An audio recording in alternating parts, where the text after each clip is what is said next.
हरे कृष्ण मित्रों, आप सबका स्वागत है दिव्य भागवत ज्ञान पर। श्री कृष्ण ने अर्जुन से कहा, महाभारत युद्ध के समय जब अर्जुन अपने सामने अपने परिवार के शत्रु की तरफ देखकर घबरा जाते हैं, तब श्री कृष्ण ने उन्हें कर्म और धर्म पर ज्ञान दिया, जिसे आप, हम और आप भगवत गीता के नाम से जानते हैं।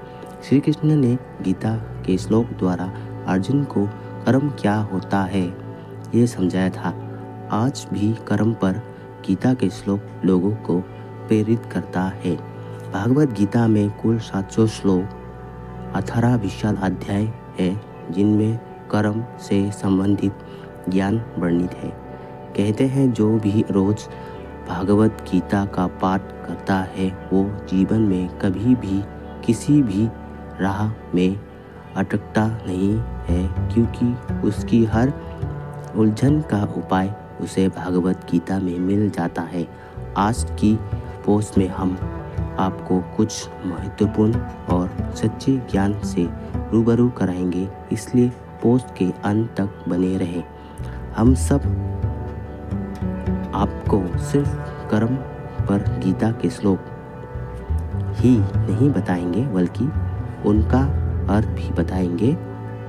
चलिए शुरू करते हैं कर्म पर गीता के श्लोक। ये वो श्लोक है जो आज भी लोगों को प्रेरित करने की क्षमता रखता है।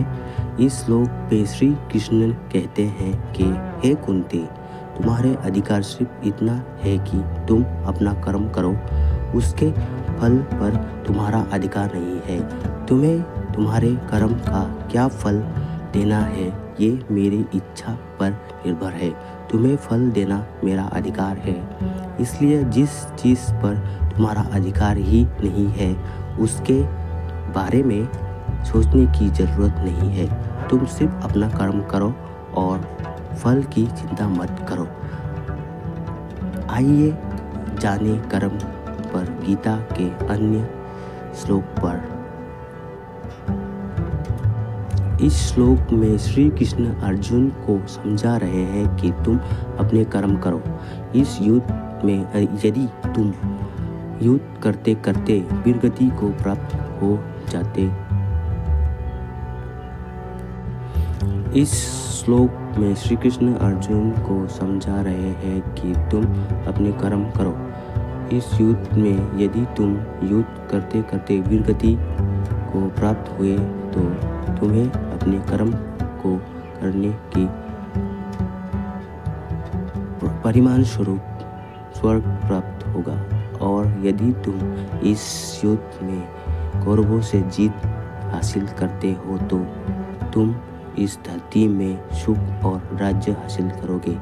हे कुंती, उठो और संकल्प लेकर निश्चय होकर अपनी पूरी ताकत से युद्ध करो। आजकल के जीवन में ऐसे देखा जाए तो कृष्ण समझा रहे हैं कि व्यक्ति को कर्म करना कितना ज़रूरी है। कर्म करने पर ही व्यक्ति को सफलता प्राप्ति होती है। यदि व्यक्ति अपनी पूरी ताकत से साथ और पूरी शिद्दत से अपनी मंजिल पाने के लिए कर्म करता है, वो निश्चय ही अपने विजयी होगा। इस श्लोक में बताया जा रहा है कि इस धरती पर ऐसा कोई नहीं जो हर पल कोई ना कोई कर्म ना कर रहे हैं। प्रकृति तीनों गुणों के आधार पर प्राणी को अपना कर्म करने के लिए विवश करती है। आज कुछ लोग ये मानते हैं कि कर्म करने का अर्थ है सिर्फ व्यापार या नौकरी वाला कर्म, ना कि रोज़मर्रा के काम जैसे खाना पीना, सोना, जागना, सोचना यदि। इसलिए जब लोग अपने व्यापार या नौकरी छोड़ देते हैं तो उन्हें लगता है वो अब कोई कर्म नहीं कर रहे। श्री कृष्ण कहते हैं कि व्यक्ति अपने मन, अपने शरीर और अपनी वाणी से जो भी कहे या करे वो सब कर्म के समान ही है। वो अर्जुन से कह रहे हैं कि व्यक्ति कभी भी एक पल के लिए भी पूर्ण रूप से निष्क्रिय नहीं हो सकता है। यदि कोई सिर्फ बैठा है तो वो भी एक क्रिया कर रहा है। यदि कोई सो रहा है तो उसका मन सपने देखने के क्रिया कर रहे व्यस्त है। जब व्यक्ति गहरी नींद में सो जाता है तब उसका दिल और उसका अंग काम कर रहे होते हैं। इन सभी बातों से ये बात स्पष्ट है, मनुष्य पूर्णता से कर्महीन कभी नहीं होता। उनकी बुद्धि, उसका मन, उसका शरीर कार्य करने के लिए मजबूर है। इस श्लोक में श्री कृष्ण कह रहे हैं कि मनुष्य अपने कर्म का आरंभ न करके निष्कर्म ही हो सकते हैं और न ही अपने कर्म का त्याग करने से व्यक्ति को कोई सिद्धि प्राप्त होगी। इस श्लोक का अर्थ है कि व्यक्ति यदि अपने कर्मों के प्रति उदासीनता देखता है तो भी कर्म प्रतिक्रियाओं से छुटकारा नहीं मिलता है। वो निरंतर ही उस कर्म का फल प्राप्त होने के बारे में चिंतन करता रहता है। ये जो मानसिक कर्म व्यक्ति कर रहा है वो भी कर्म ही है। सच्चा कर्म योग वो है तो बिना फल की चिंता किए कर्म करता जाता है। इसके लिए अपने बौद्धिक ज्ञान को बढ़ाना होगा। इसमें श्री कृष्ण समझाना चाहते हैं कि व्यक्ति अपने कर्मों से संन्यास लेकर सन्यासी का रूप तो धर लेगा पर उससे ज्ञान प्राप्त नहीं होगा। अशुद्ध मन से कभी भी वास्तविक ज्ञान नहीं मिलता। मन की प्राप्ति होती है पुरानी बातों और विचारों के बारे में सोचना। ये करते करते नए विचार मन में आने लगते हैं और फिर धीरे धीरे मन में तनाव, चिंता, गुस्सा, भय आ जाता है। वो सांसारिक भवसागर से भौतिक रूप से संन्यास लेता है परंतु उससे अंतःकरण में शुद्धता नहीं होती है और वो वास्तविक ज्ञान नहीं प्राप्त कर सकता है। सांख्य योग और कर्म योग दोनों के लिए ज्ञान और कर्म दोनों जरूरी है। इस श्लोक अनुसार व्यक्ति अपने मन और अपनी सभी इंद्रियों को जबरदस्ती अपने नियंत्रण में करने की कोशिश करता है। उसे लगता है उसकी इंद्रियां उसके मन बस में, लेकिन वास्तव में उसका मन सभी पुरानी बातों के बारे में सोच रहा है। इसे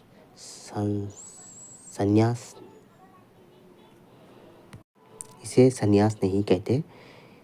इसे व्यक्ति सन्यासी ना होकर मिथ्याचारी होते हैं।